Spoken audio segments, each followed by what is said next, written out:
Namaku Reza, dan ini kisah tentang dua hal yang paling aku hargai dalam hidup, cinta dan sahabat.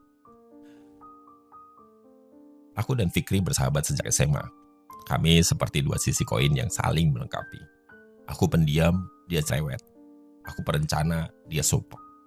Aku pendiam, dia cerewet. Aku perencana, dia spontan. Tapi kami selalu cocok.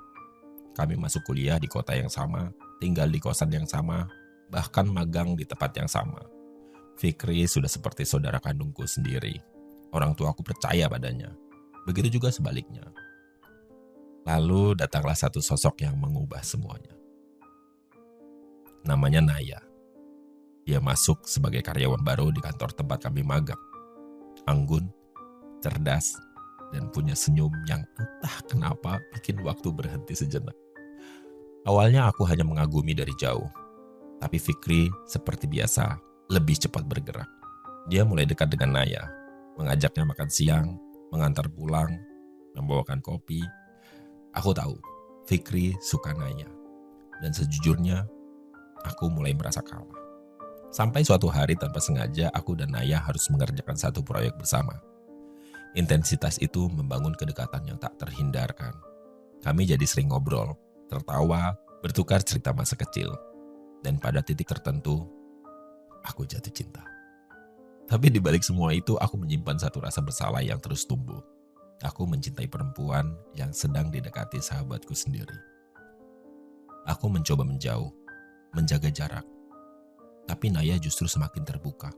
Sampai suatu malam dia bilang, "Aku nyaman kalau ngobrol sama kamu, Zah. Kamu beda." Aku terdiam. Karena di satu sisi hatiku melonjak bahagia. Tapi di sisi lain, aku merasa seperti pengkhianat. Fikri pernah bilang, "Gue suka Naya, tapi kalau dia milih lo, gue rela." Kalimat itu kedengaran tulus, tapi aku tahu gak semudah itu, karena perasaan gak bisa dibohongi. Semakin aku mencoba menjauh, semakin dalam aku tenggelam. Dan akhirnya, aku memutuskan bicara jujur dengan Fikri. Kami duduk di warung kopi tempat biasa. Aku menatap matanya dan berkata, "Gua juga suka Naya." Dia diem. Lama. Lalu tersenyum kecil sambil berkata, "Gue udah tahu." Hatiku seperti diremas. Tapi dia lanjut berkata, "Lu temen gue, Zak. Kalau lu bahagia sama dia, jalanin aja. Gue gak mau jadi alasan lu nahan diri." Tapi itu bukan jawaban yang membuat segalanya mudah. Hari itu aku sadar, cinta kadang datang dengan harga yang sangat mahal. Dan aku belum siap membayar dengan kehilangan sahabatku sendiri. Akhirnya aku bicara pada Naya. Kali ini jujur sepenuhnya. Aku bilang, "Kalau kamu hanya bisa memilih salah satu, pilih yang tidak merusak semuanya." Dan dia memilih menjauh dari kami berdua.